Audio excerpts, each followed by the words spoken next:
Shalom saudaraku yang kekasih dalam Tuhan Yesus Kristus. Selamat malam, salam sejahtera untuk kita semua, dimanapun saudara-saudara berada. Selamat datang kembali di Renungan Kristen malam hari ini. Kiranya damai dan sukacita oleh Roh Kudus melimpah dalam hati dan kehidupan saudara semua, dan semoga saudara semua dalam keadaan sehat selalu. Sebelum kita mendengarkan renungan firman Tuhan, mari sama-sama kita berdoa. Bapa kami yang di sorga, Bapa yang baik dan penuh kasih sayang, Bapa di dalam nama Tuhan Yesus Kristus. Kami mengucap syukur Tuhan, oleh karena pertolongan-Mu di sepanjang hari ini, kami boleh dimampukan Tuhan, untuk melewati hari ini, melakukan tugas tanggung jawab kami, mengerjakan segala aktivitas kami, dengan pertolongan Tuhan. Terima kasih ya Tuhan, pada saat ini kami kembali akan merenungkan firman-Mu. Berbicaralah pada kami, urapi kami, jamah hati kami, supaya kami dapat mengerti akan maksud firman-Mu. Terima kasih Tuhan, dalam nama Tuhan Yesus Kristus, kami berdoa. Amin. Saudaraku, ayat renungan kita pada malam hari ini terdapat dalam kitab Yakobus pasal 1, ayat 2-8, yang berbunyi demikian. Saudara-saudaraku, anggaplah sebagai suatu kebahagiaan, apabila kamu jatuh ke dalam berbagai-bagai pencobaan, sebab kamu tahu, bahwa ujian terhadap imanmu itu menghasilkan ketekunan. Dan biarkanlah ketekunan itu, memperoleh buah yang matang, supaya kamu menjadi sempurna, dan utuh, dan tak kekurangan suatu apapun. Tetapi apabila di antara kamu ada yang kekurangan hikmat, hendaklah ia memintakannya kepada Allah, yang memberikan kepada semua orang dengan murah hati, dan dengan tidak membangkit-bangkit, maka hal itu akan diberikan kepadanya.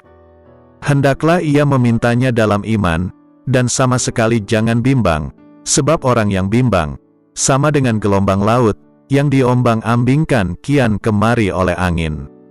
Orang yang demikian, janganlah mengira bahwa ia akan menerima sesuatu dari Tuhan.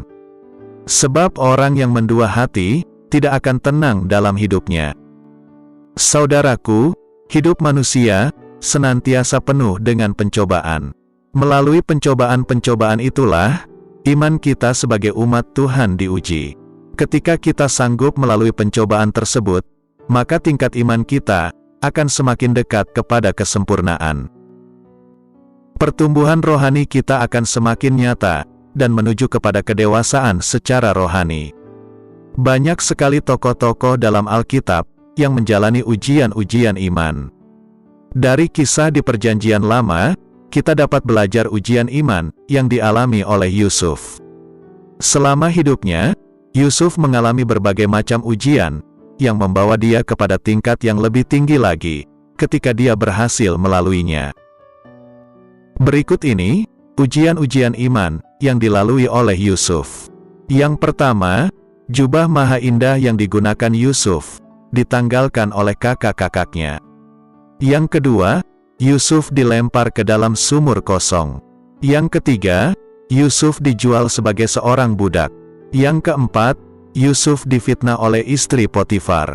Yang kelima, Yusuf ditangkap dan dimasukkan ke dalam penjara.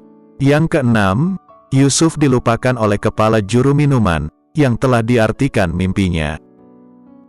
Yusuf melalui masa-masa ujiannya, selama kurang lebih 13 tahun, sejak dari mimpinya, sampai kepada pengangkatan dirinya, sebagai penguasa Mesir nomor 2, setelah Fir'aun. Setelah melalui 7 tahun masa kelimpahan di Mesir, dan memasuki 7 tahun masa kelaparan, barulah dia bertemu kembali dengan kakak-kakaknya, dan mimpinya pun digenapi pada saat itu juga. Yusuf menjadi seseorang yang sangat matang, setelah bertahun-tahun melalui ujian demi ujian. Setiap ujian dijalaninya dengan ketekunan, tekun melakukan firman Tuhan.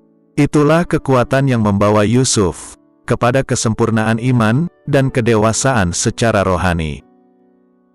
Ketika dia lulus dalam satu ujian iman, maka tingkat kerohaniannya bertambah.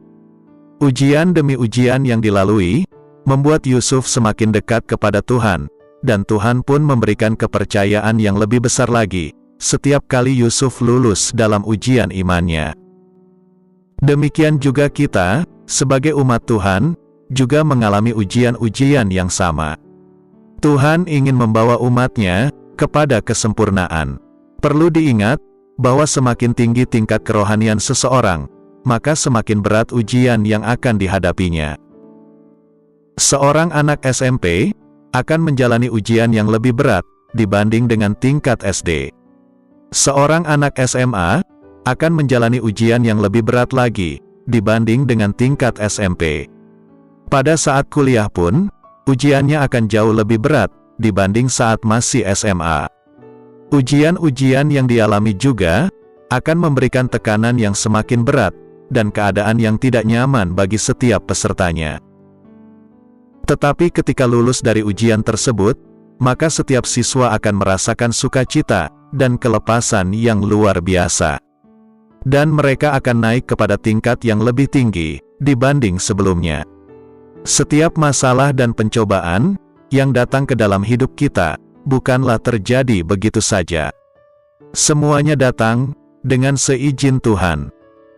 Dan Tuhan ingin membawa kita, langkah demi langkah, menuju kepada kesempurnaan hidup. Dalam kitab Ibrani pasal 12, ayat 1 dan 2, berkata demikian. Karena kita mempunyai banyak saksi, bagaikan awan yang mengelilingi kita, marilah kita menanggalkan semua beban dan dosa, yang begitu merintangi kita, dan berlomba dengan tekun, dalam perlombaan yang diwajibkan bagi kita. Marilah kita melakukannya dengan mata yang tertuju kepada Yesus, yang memimpin kita dalam iman, dan yang membawa iman kita itu kepada kesempurnaan, yang dengan mengabaikan kehinaan, tekun memikul salib, ganti sukacita yang disediakan bagi Dia, yang sekarang duduk di sebelah kanan tahta Allah. Dan yang terakhir, dalam kitab Efesus pasal 4, ayat 13, mengatakan demikian. Sampai kita semua telah mencapai kesatuan iman, dan pengetahuan yang benar tentang anak Allah, kedewasaan penuh, dan tingkat pertumbuhan, yang sesuai dengan kepenuhan Kristus. Saudaraku, ujian pencobaan yang kita alami, akan membawa kita kepada level iman yang lebih tinggi, ketika kita dapat melewatinya. Kekuatan untuk menghadapi setiap ujian pencobaan, hanya kita dapatkan di dalam Tuhan Yesus Kristus. Berbahagialah orang yang mendengarkan, dan yang melakukan firman Tuhan. Amin. Tuhan Yesus memberkati. Demikianlah renungan firman Tuhan pada malam hari ini.